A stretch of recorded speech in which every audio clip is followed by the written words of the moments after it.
How did we even get here? And how did you get here? You wanna listen to my voice or something? Now you set my soul on fire.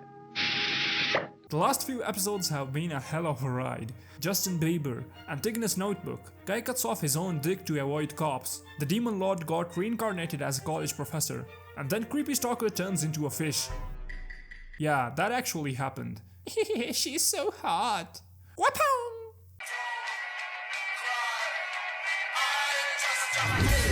And if you don't know about any of that, why are you still watching? You don't want to get spoiled on peak. Trust me, it's better than what it sounds like. Now you remember Neil died, right? So Klein's in his room sobbing when he receives a letter from Azik, informing him about leaving Tingen and to contact him using his messenger. Yeah, it's this guy that we saw in episode 3, which made us think Azik is evil. That's when Dunn walks in and they discuss this new character who stole a grade 0 artifact. Let's call it the quill since it looks like one. Now keep this in mind, okay? Later that day, Klein goes with Dunn to check on this hood guy. Now this guy is insane. No, not as in cool or something. I mean, he's not in his senses anymore. Dunn seizes him while Klein enters his subconscious and starts questioning him. Turns out he's from the psychology alchemists, but won't tell why they're in Tingen.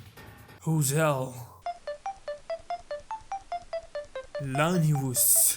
So Lanevus promised this dude divinity in exchange for his help, but he went mad. I don't mean to offend you, but what kind of help? This shit is fucking crazy. Klein barely escapes his mind and they kill Hood, and since he saw a shadow of the true creator, being reminded about the letter from Sirius, they think it's connected to the Aurora Order and Doomsday, so they start reinvestigating Lanevus. That's when we hear someone narrate the story. This woman, Sharon, slept with this woman's husband, who is a parliament member named John Maynard, and sucked the soul out of him. What kind of sex does that to a person? Not like I want it, but I'm just, asking for a friend. Hit me up with the details on my Twitter. Turns out Klein suspected someone from the parliament was involved with Lanevus. Just as he was about to look into Maynard, he died. Sounds too good for a coincidence. Klein tries divination on Sharon, but it doesn't work, which further makes her sussy as fuck. Following Maynard's death, the court is issuing an order. The people demand Sharon be punished, but since the mayor himself took her to Maynard, he refuses to punish her. Instead, he declares a new order to lead Tingen without a majority vote, which turns everything into chaos. Though, all of this is being orchestrated by Sharon herself. As she's about to leave, the nighthawks trace her. Realizing she's being followed, she shakes them off near Blackthorn, which deepens Klein's suspicion. What could she be doing at Blackthorn? So Klein sneaks into her house and finds a picture of a dude that looks just like her. That's when he realizes Sharon used to be a man. He then opens a closet full of webs, where he spots a statue that starts screaming. Hearing footsteps, Klein quickly hides behind a curtain. Sharon looks around, but despite his presence, she cannot see him, since Klein had summoned himself beforehand, which turned him invisible. Klein tells Dunn about what he saw, so they grab the spirit's medium mirror sealed artifact, which can turn demonist sect members into dust, and they invade her house along with Kenley. While Dunn uses Nightmare from the outside, Klein and Kenley engage in a fight with Sharon and point the artifact at her, but she turns into a wand and escapes. Kenley points the artifact at her again, but she turns into a mirror this time, making Kenley use it on himself. He starts vomiting blood and vomits his own heart out. Seeing this, Klein's pissed, so he aims the mirror at her, but she knocks it out of his hands and hits him with ice shards, freezing him. Just as she's about to have sex with him and suck his soul out just like Maynard, Dunn enters the fight, ruining the experience for Klein and breaking him out of the ice. I guess that was an icebreaker.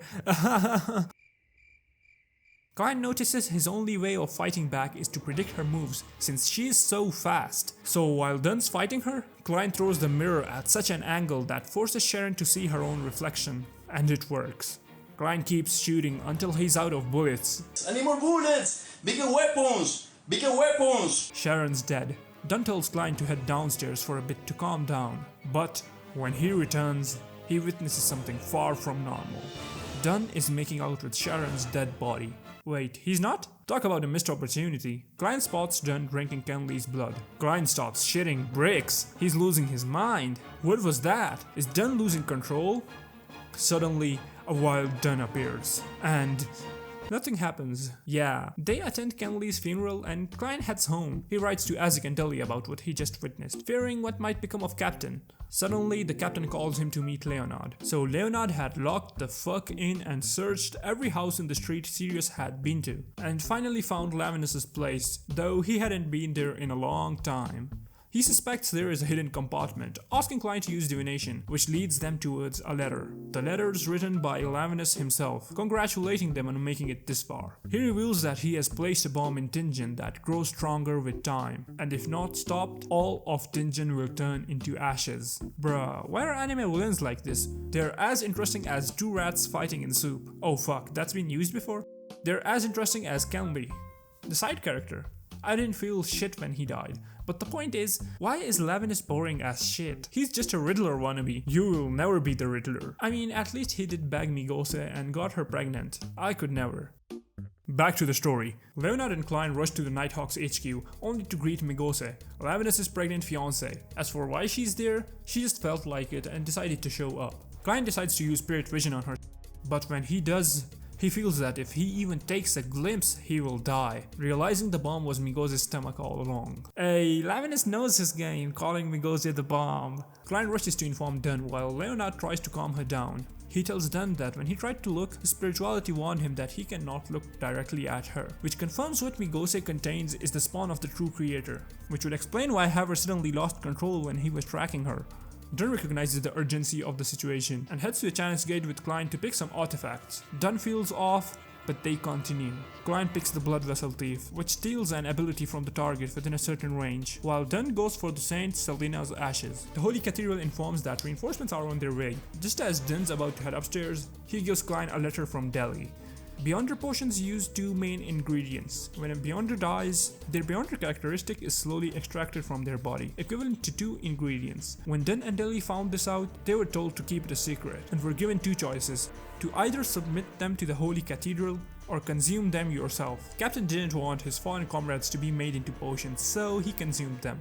Even though it affected his potion digestion, but he wanted to be with them forever. That's why we saw him eating Kenley. What if he also ate Neil the same way? I remember he did pick something up. What the fuck? He's a freak! Just when Dunn is about to arrive with Saint Selina's ashes, Megose loses control and attacks Leonard. She attacks them. Klein tosses Blood Vessel Thief to Leonard and they lead her to the Memorial Hall.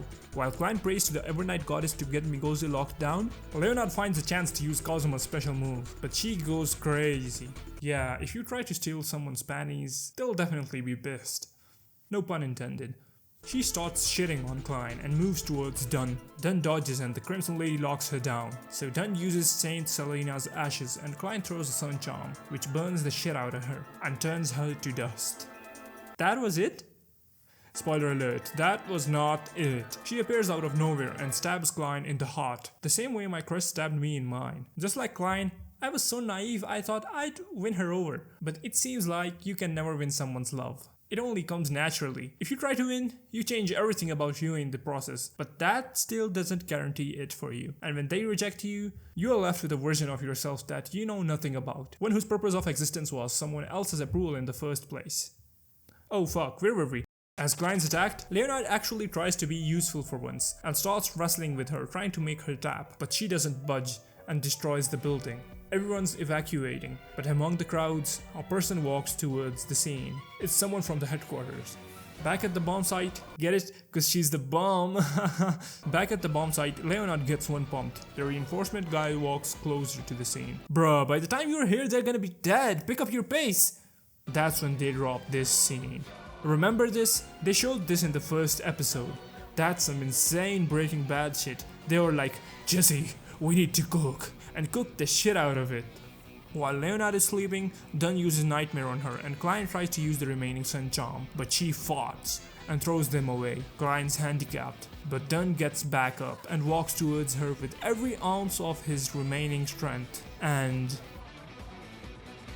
Dunn uses his heart to enhance the power of Saint Selina's ashes, and Klein uses the Sun Charm, and she's dead. Dunn collapses. Klein gets closer, trying to revive a dead man, but it's no use. If only that reinforcement guy had shown up on time. Where is he? Oh. Turns out this is the guy who stole the quill artifact. Remember him? The quill will make things within logical boundaries come true. The people being manipulated won't even realize any of it. This guy named Ince Zangwill wanted Saint Selena's ashes to switch pathways. He did all of this for one fucking artifact. So the events took place like this. After a dark divination, Klein Moretti was the only survivor who took the antagonist notebook to Ray Bieber's home. Later, he shot himself. But he didn't die, since Zo transmigrated into his body and joined the Nighthawks. Klein went on and killed a member of Aurora Order, which made Ince furious. However, later on, Dunn's spirituality was damaged after looking at the true creator. Unfortunately, Klein sensed Ince's manipulation and helped Dunn master the acting method. Ince was pissed. Then Kenley died, so Dunn took his characteristics out of guilt, but during the process, he was interrupted, so his mind was disturbed, which led to him making the wrong judgment. Instead of waiting for reinforcements to arrive, he took Saint Selena's ashes just how Ince wanted it and triggered Megose's mutation early. So he killed Klein for disrupting his plans and got Selena's ashes, consuming it to advance. So this guy was the reason we saw feathers every episode. I thought earlier that was some cool ass animation, but it was directed towards this. Damn! The Holy Cathedral knows who's behind this, and the Red Gloves are investigating. So Lena decides to join the Red Gloves. Klein's family is informed, and they hold a funeral. That was Tingen's story. But it doesn't end there. Klein crawls out of the grave. He's surprised, clueless as shit, but his divination tells him to head towards Backland to find answers. And that marks the end of Volume 1. That was fucking insane. I'm literally speechless. Watching all these events connect and finally make sense was so satisfying. Also, Dunn was fucking cool. That shit was fucking insane. This guy has earned my respect, even though he likes to play with dead bodies, so a lot of the mysteries ended. There's gonna be special episodes soon where we get to see more from Volume 1 that couldn't be included this season, but until that, what should I start milking? The LOTM cow is dry as fuck. I don't know what else to make content about. Recommend me something, guys. If you've made it this far, here's a kiss to thank you for your service. Love you for that. Also, like, comment, share, subscribe. We are so close to hitting 100k. Closer than PewDiePie, closer than KSI, closer than Mr. Beast. Hit that button already, goddammit!